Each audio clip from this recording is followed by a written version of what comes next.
कवन सो काज कठिन जग माही, जो नहीं हो यतात तुम पाही।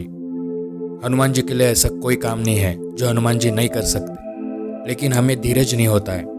हमें कई बार ऐसा लगता है जब हमारी मनोकामना पूरी होने में देर होती है तो हमें लगता है कि हनुमान जी हमारी बात नहीं सुन रहे, लेकिन यकीन मानिए हनुमान जी आपकी हर बात पूरी कर सकते हैं। आप जो भी इच्छा है आपकी वो तुरंत पूरी होगी, लेकिन गलती हमारी होती है। मन, क्रम, वचन, जो इन 3 बातों का ध्यान रखता है। जिस व्यक्ति का मन पवित्र है, कर्म अच्छे है और वचन से साफ है, ऐसे व्यक्ति की हनुमान जी जल्दी सुनते हैं और ऐसे व्यक्ति की ही सुनते हैं।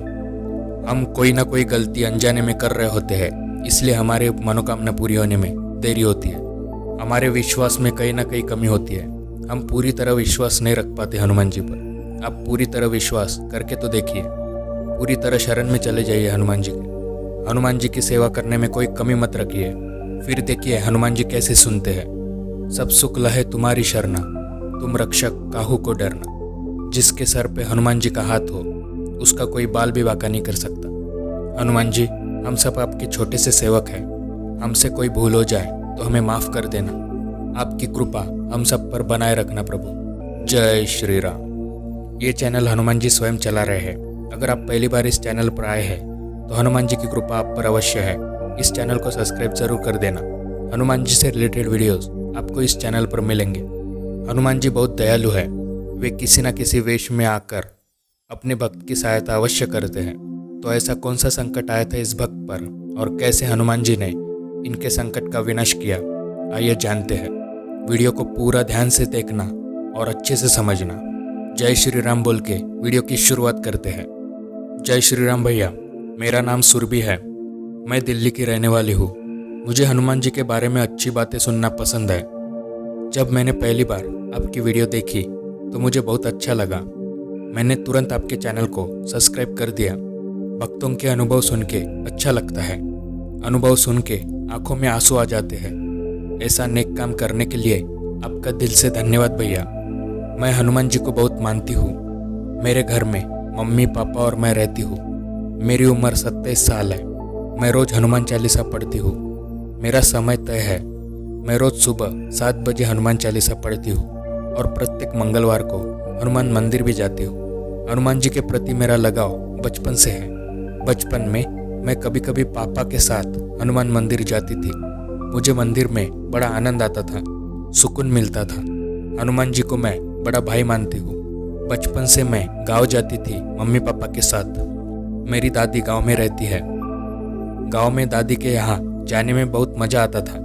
मेरी मम्मी टीचर है, तो जब भी मम्मी को स्कूल की छुट्टी लगती तब हम लोग गांव में जाते थे दादी के यहाँ कुछ दिन के लिए। मेरे बड़े पापा भी गांव में रहते हैं। उनकी भी एक बेटी है, मुझसे छोटी है। वो 23 साल की है। जब भी मैं जाती हूँ गांव तब वो मुझे पूरा गांव घुमाती है। मई का महीना था। मई के महीने में हम सब छत पर सोते थे। ऐसे ही मम्मी का गांव में जाने का प्लान बना। मैं बहुत खुश थी। मैंने मेरी छोटी बहन को, जो बड़े पापा की बेटी है, उसे कॉल करके बताया कि हम गांव आ रहे हैं। वो भी बहुत खुश हो गई। भाई साहब, ये जो लड़की है सुरभि, इसको इस बार गांव में जाना बड़ा भारी पड़ने वाला था। क्या हुआ इसके साथ वो आपको आगे पता चलेगा। ध्यान से इस वीडियो को सुनना। अगले दिन रोज की तरह सुबह हनुमान चालीसा पढ़ती है सुरभि। वो आगे बताती है कि गांव के लिए सुबह 10 बजे घर से निकली मम्मी पापा के साथ। गांव थोड़ा दूर था, इसलिए गांव पहुंचने के लिए 3 घंटे लग गए। दोपहर 1 बजे हम गांव पहुंचे। जो मेरी छोटी बहन थी उसका नाम पूजा था। मेरे बड़े पापा के यहाँ गांव में ज़्यादा भगवान को नहीं मानते थे। उनके यहाँ घर में कोई भगवान की फोटो या मूर्ति नहीं थी। शाम का समय था, 4 बजे थे। मैं और पूजा गांव घूमने चले गए। गांव बड़ा प्यारा था, शांत वातावरण, पोल्यूशन नहीं, खेत बहुत सारे, पेड़ों पर फल लगे हुए थे, तो बड़ा आनंद आ रहा था। गांव घूमते वक्त मेरे चेहरे पर बड़ी प्रसन्नता थी। पूरा गांव घूम के मैं और पूजा करीब 8 बजे शाम को वापस आए थे। बड़े पापा बड़ी मम्मी के साथ गप्पे मारे, साथ मिलकर खाना खाया और रात के 11 बजे हम सब छत पर सोने के लिए चले गए। सोने के बाद कुछ देर बाद मेरी पीठ पर किसी ने थापा मारा हो ऐसा मुझे महसूस हुआ, जैसे कोई मुझे जगा रहा हो। मैं एकदम से उठी। रात काफ़ी हो गई थी, करीब 1 बजे होगा। सब लोग गहरी नींद में सोए थे। पहले मुझे लगा पूजा मजाक कर रही है मेरे साथ, लेकिन पूजा भी गहरी नींद में सो रही थी। मेरा वहम होगा शायद, ऐसा सोचकर मैं सो गई। थोड़ी देर बाद, करीब आधे घंटे बाद, किसी ने मुझे जोर से हिलाया, जैसे मुझे कोई हिला रहा हो ऐसा मुझे महसूस हो रहा था। मैं डर के जाग गई। देखा तो सब गहरी नींद में सो रहे थे। मुझे समझ में नहीं आ रहा था कि ये सब क्या हो रहा है मेरे साथ। अब मैं थोड़ा डरने लगी थी। ऐसा पहले कभी नहीं हुआ था मेरे साथ। बड़ा अजीब था सब। मैंने हनुमान चालीसा पढ़ी मन में और सो गई। कुछ देर कुछ भी नहीं हुआ। मुझे नींद लग गई थी, लेकिन 2 घंटे बाद फिर से मुझे किसी ने हिलाया जोर से।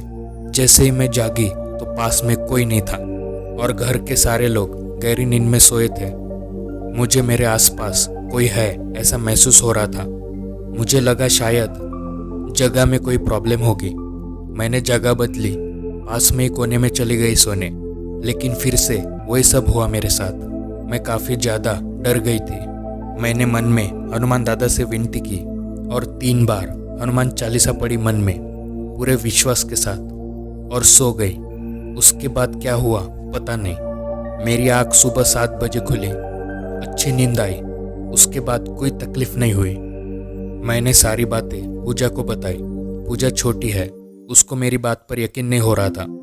उसको लग रहा था मैं मजाक कर रही हूँ। उसने ये बात दादी को बताई। दादी इस बात पर यकीन करती थी। दादी ने सारी बातें पूछी, तुम दोनों कहाँ कहाँ गई थी घूमने? मैंने सारी बातें बताई। दादी ने पूछा, वहाँ रास्ते में शमशान लगा था? मैंने कहा, हाँ दादी, शमशान लगा था रास्ते में। मैंने एक बात ध्यान नहीं दी थी, मेरे बाल खुले थे जब मैं घूमने गई थी पूजा के साथ। दादी ने कहा, बेटा वही से वो बुरी आत्मा तेरे पीछे लगी है और यहाँ तक आई थी। वो तो अच्छा हुआ तू हनुमान जी की भक्त है, वरना वो तेरा जीना मुश्किल कर देती।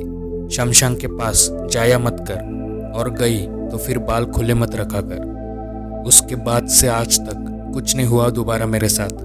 हनुमान दादा ने बार बार बचाया मुझे।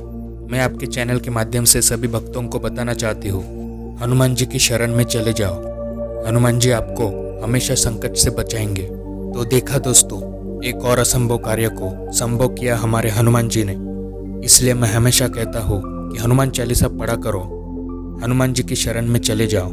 भाई साहब, हनुमान चालीसा को हल्के में मत लेना। 40 चौपाई 40 मंत्र है, एक एक चौपाई सिद्ध है।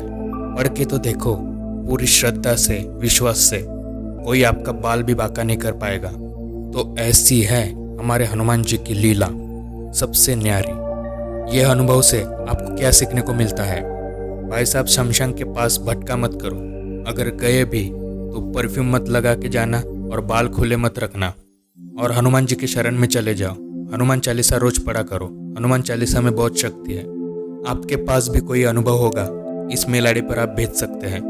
वीडियो अच्छा लगा हो तो वीडियो को लाइक कर दो और ज़्यादा लोगों को शेयर करना, ताकि हनुमान जी की महिमा ज़्यादा से ज़्यादा लोगों को पता चले। अगर आप हनुमान जी को सच्चे दिल से मानते हैं तो कमेंट में जय श्री राम जरूर लिखना। मिलते हैं अगले वीडियो में। जय श्री राम, जय हनुमान।